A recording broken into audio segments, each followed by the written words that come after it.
Bonjour bien-aimés, je suis la servante de Dieu Jéhovah Loup de l'Église du Christ, la parole qui apporte la vie nouvelle. Avant de commencer toute chose, je voudrais qu'ensemble nous confions ce temps d'exhortation au Seigneur Jésus. Seigneur Jésus, nous bénissons ton nom. Toi, l'agneau de Dieu, livré pour nous, immolé sur la croix, qui nous a donné sa vie, qui nous a rachetés de nos péchés. Nous te rendons gloire. Merci Saint-Père, toi qui as permis toutes choses. Parce que pour que le Fils soit offert, il fallait que tu offres. Pour que le péché de l'humanité soit enlevé. Merci Saint-Esprit, toi qui nous as été donné à la demande du Fils qui vit en nous aujourd'hui et qui nous prépare pour l'avènement du Fils, afin que nous soyons aptes à le rejoindre dans les airs. Béni soit ton nom. Je prie ce soir, Saint-Père, pour que seul ton Esprit Saint me guide. Efface-moi, afin que je parle par toi, par ton Esprit.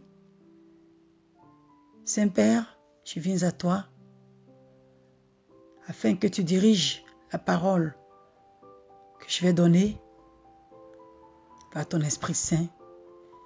Merci de disposer les cœurs.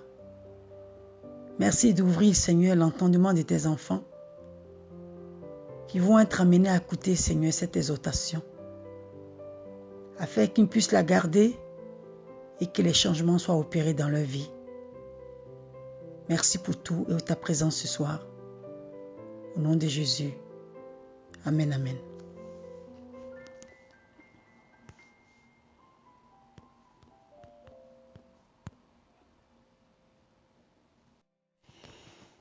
Pour commencer, nous allons donner la définition de la Pâque telle que célébrée par les Juifs et celle telle que célébrée par les chrétiens. La première célébration de la Pâque a été faite donc par le peuple de Dieu, les Hébreux, telle que décrite dans les chapitres 12, 13 et 14 du livre d'Exode dans l'Ancien Testament.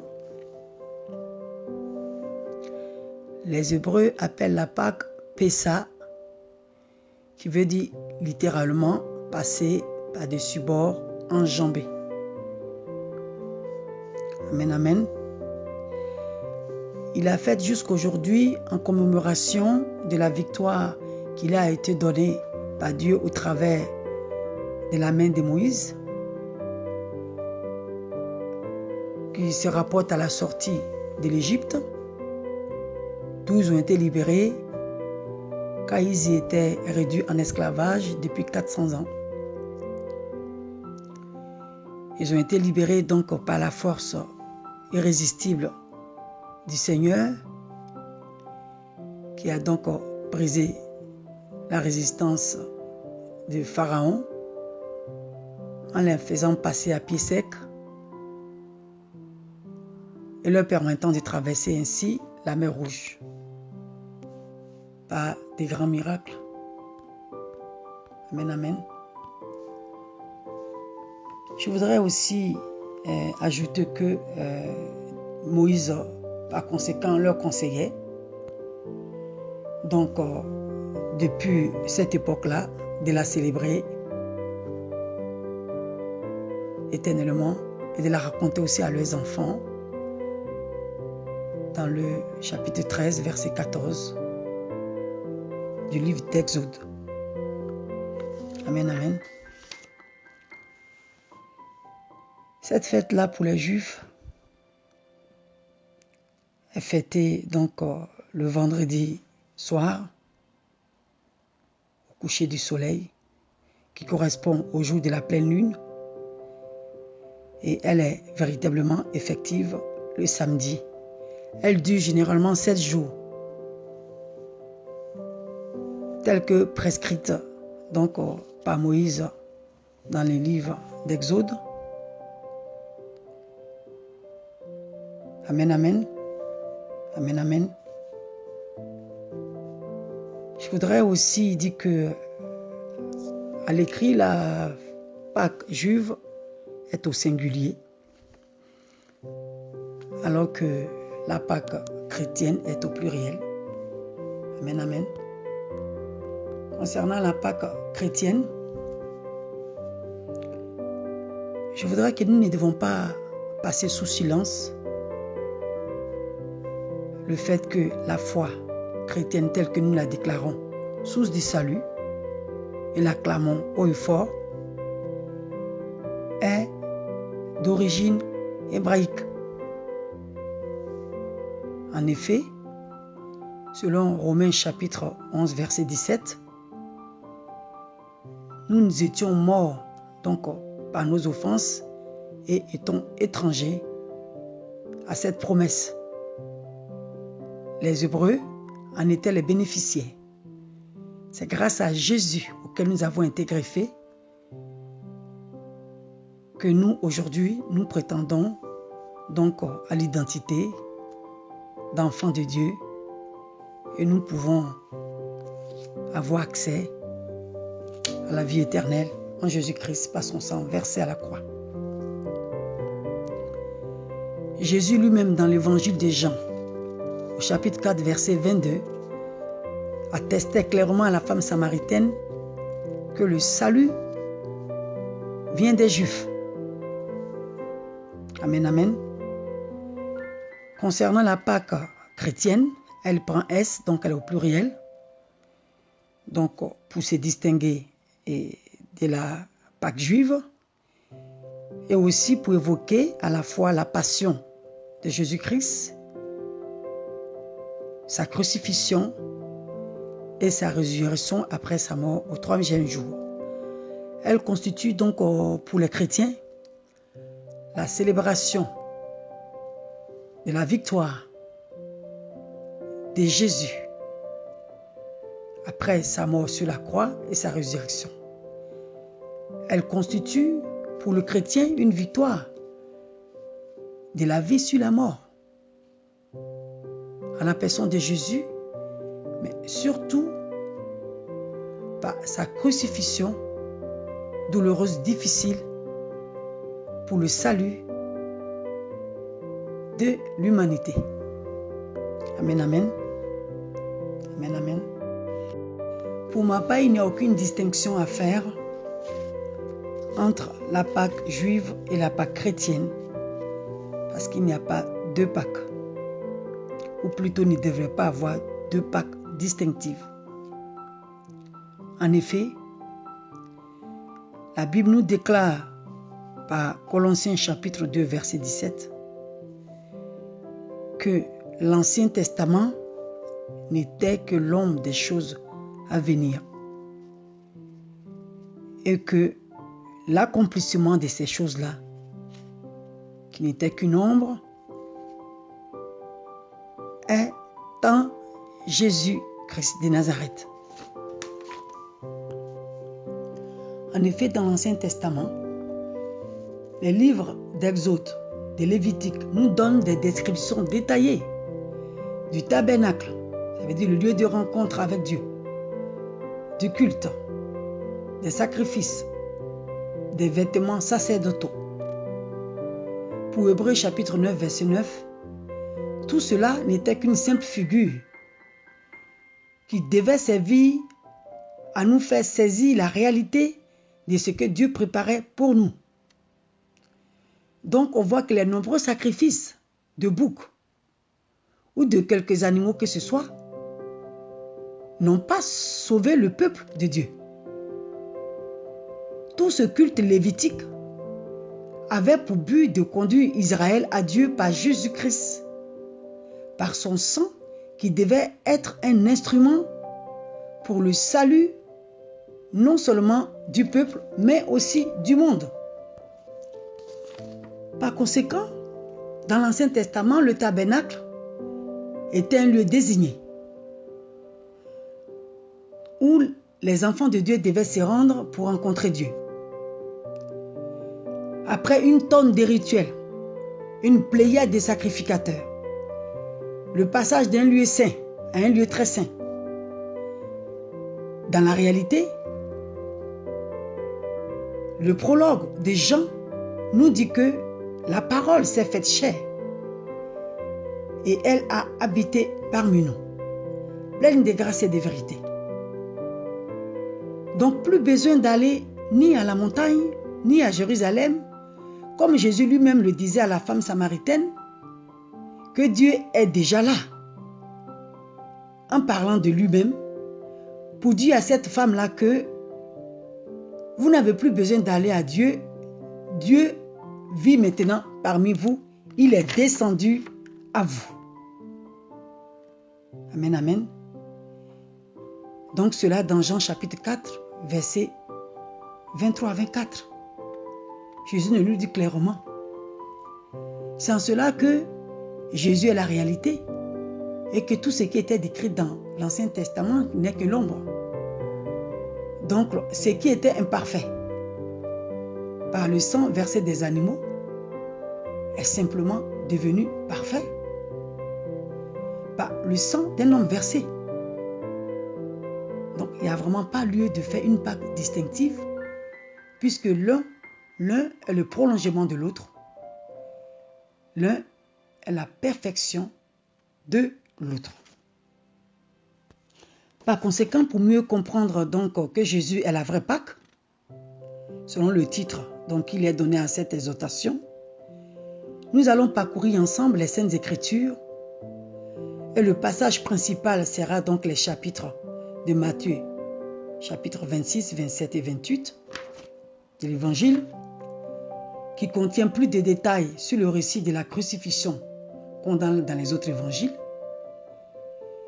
Toute l'exhortation sera donc enrichie par d'autres passages, soit des épîtres, soit des autres évangiles, soit des livres de l'Ancien Testament.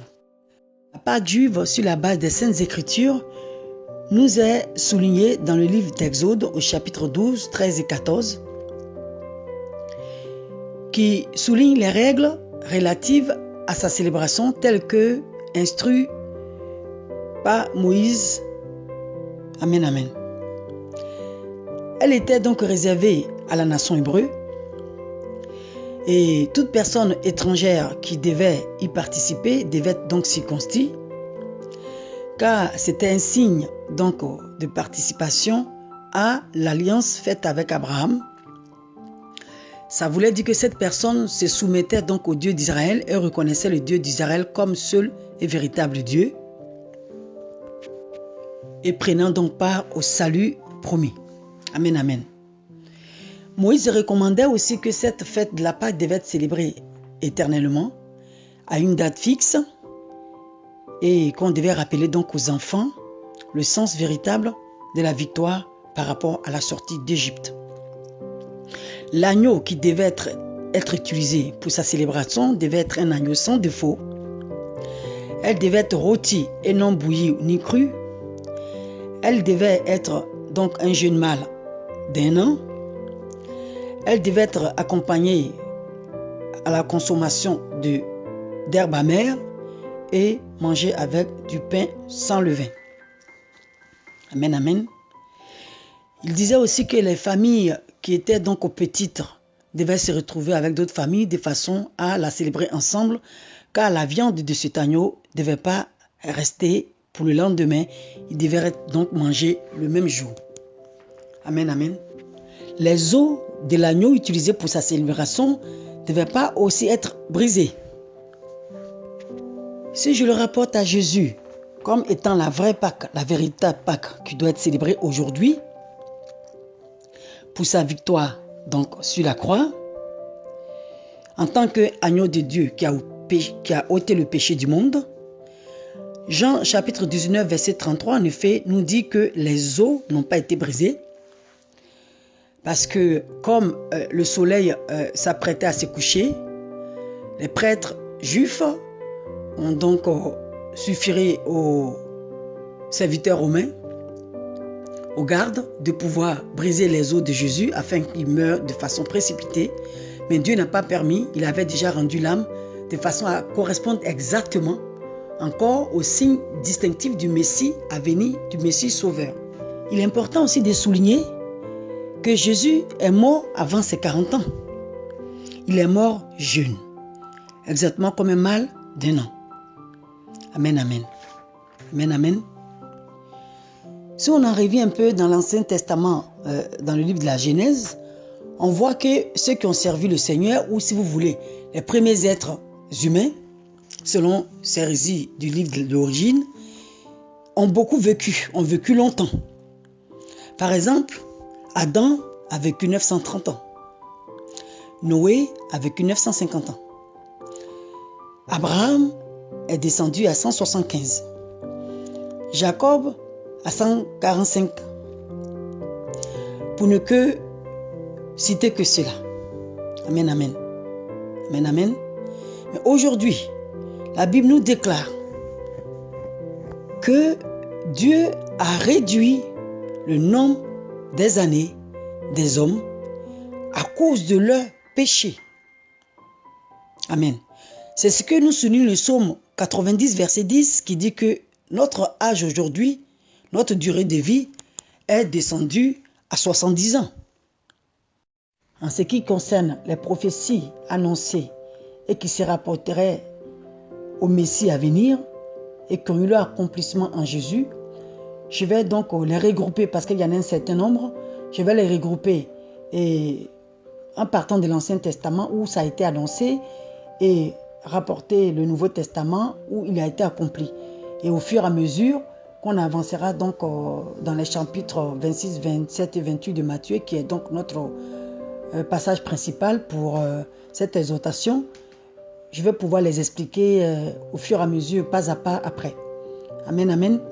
Donc, on nous annonce dans Zacharie chapitre 13, verset 7 dans l'Ancien Testament, qu'il allait être abandonné par ses disciples. On l'a vu dans le Gethsémani, d'elles qui se sont endormis et que pendant qu'ils dormaient et que les gens arrivaient avec Judas qui allait trahir Jésus, quand ils ont vu là où allaient les histoires, ils ont commencé à s'enfuir, se sont tous enfuis, Pierre a même régné. Amen, amen. Et donc cela s'est accompli donc en Marc chapitre 14, verset 50.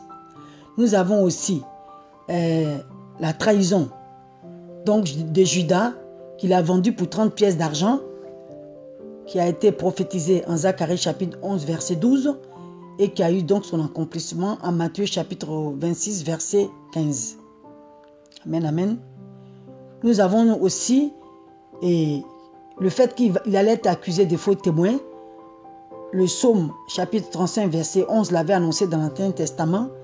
Et nous avons vu la manipulation des prêtres juifs dans Matthieu chapitre 26, verset 59 à 60, de façon à le faire accuser en envoyant des faux témoins. On nous a dit aussi, il a été annoncé plutôt qu'il allait rester silencieux, qu'il n'allait pas répondre à ses accusateurs, malgré le fait qu'il était maltraité, opprimé. Et Ésaïe chapitre 53, verset 7 l'a annoncé. Et on a vu aussi qu'il est resté silencieux dans Matthieu chapitre 27, verset 12. Il n'a même pas répondu à Hérode et ni à Ponce Pilate. La seule réponse qu'il a donnée, c'est quand l'un des Romains a dit que tu ne sais pas que j'ai le pouvoir de te libérer ou de te faire mourir. Il était obligé de répondre parce que là, il s'agissait de Dieu qui donnait toutes choses pour l'enseigner. Encore une fois, le but était de l'enseigner qu'il n'y a aucun pouvoir qu'on a ici qui ne vient pas de Dieu. Amen, amen. Amen, amen. On nous a dit aussi qu'il allait être brisé et blessé. Donc, Ésaïe 53, verset 5 l'annonçait. On a vu ici que il a été sous Ponce Pilate. Il a été pris à la place de Barabbas et que donc il a pris la place du criminel et qu'il a été battu de verge. Donc au chapitre 27 de Matthieu, verset 26. On a vu comme il a été maltraité, la façon dont il allait mourir aussi a été appliquée. Il allait être crachaillité dessus, toujours dans Ésaïe chapitre 50, verset 6, qui s'est accompli donc avec les coups de fouet et les coups de poing qu'il a reçus, les moqueries, il a reçu dans Matthieu chapitre 26, verset 67.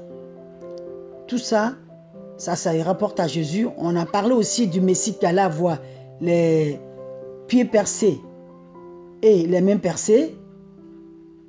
Dans Psaume chapitre 22, verset 17, il a été annoncé dans l'Ancien Testament et cela s'est appliqué dans Luc chapitre 23, verset 33. On a vu aussi la magnanimité de ce Messie qui allait venir, malgré tout ce qu'il recevait comme coup, malgré toutes les insultes. Ésaïe 53, verset 12 annonçait qu'il allait quand même prier pour ses bourreaux. Et on a vu le pardon qu'il a accordé à tous ceux qui le frappaient dans Luc 23, verset 34, qui dit pardon leur Père car ils ne savent pas ce qu'ils font. Amen, amen. Et ainsi de suite, il y en a beaucoup. Je vais m'arrêter à cela et si besoin, je dirai le reste après. Amen. Cela nous montre encore que le Fils de Dieu, en la personne de Jésus-Christ, est la véritable Pâque, est la vraie Pâque. Il est celui qui est venu briser le joug que nous avons dans notre vie, le joug de servitude, de l'idolâtrie de nos parents, que nous avaient envoyé la malédiction, l'ignorance que nous avions, les péchés qui nous avaient fait mourir. Jésus est venu donc nous la racheter. En ce qui concerne les prophéties qui étaient annoncées et qui devaient se rapporter au Messie à venir, il était dit que ce Messie allait faire des miracles qui n'étaient pas encore vus parmi le peuple de Dieu en Israël. Et c'est Ésaïe qui l'avait annoncé au livre chapitre 35 d'Ésaïe, versets 5 à 6. Les 4 évangiles nous racontent tous les miracles de Jésus, puisqu'ils l'ont accompagné. Mais pour une plus nette compréhension, je vais souligner juste les miracles de résurrection, donc la vie que Jésus a apportée donc dans des corps des personnes mortes en Israël, pendant que lui-même était encore vivant, qu'il n'était même pas encore mort ni ressuscité, pendant qu'il marchait encore comme serviteur, comme prophète, tel qu'il était connu avec ses disciples parmi le peuple de Dieu. Nous avons donc Luc chapitre 7, versets 11 à 17, qui relate de la résurrection du fils de la veuve de Naïm. Nous avons Marc chapitre 5, verset 41, qui nous parle de la résurrection de la fille de Jairus. Nous avons aussi la résurrection de Lazare qui est relatée dans le livre de Jean chapitre 11, verset 1 à 57. Donc nous avons ces évangiles-là, Marc, Luc et Jean, qui nous le relatent. Amen, amen. Amen, amen. Nous notons certains éléments. Nous voyons que le fils de la veuve de Naoum était sur le point d'être enterré. Donc il était déjà dans le cercueil et c'est en chemin que Jésus a rencontré la mère éplorée et pris de compassion. Il a donc ramené son fils à la vie. Marc nous enseigne que la fille de Jairus, au travers de la bouche de son père, disait qu'elle est morte depuis quelques instants. Et pour Jean, il était mort et Jésus a volontairement donc prolongé donc sa venue donc au tombeau de Lazare 4 jours après. Ça veut dire que le corps était un corps en putréfaction, un corps qui était donc qui sentait mauvais. Les gens ne pouvaient plus tenir et Jésus est venu donc le ramener à la vie. On remarque aussi qu'il y avait du monde. Il y avait des gens qui étaient venus de partout. Et beaucoup de gens savaient déjà que ces personnes ont été déclarées mortes, puisqu'il y a des personnes qui se moquaient de Jésus quand Jésus disait qu'ils dormaient mais qu'ils n'étaient pas morts. Bien-aimé, si tu as peur de la mort, tu ne dois pas avoir peur de la mort. Tant que tu es enfant en Jésus, la mort n'est qu'un sommeil. Amen, amen. C'est ce que Jésus nous enseigne ici, que ces personnes-là dorment.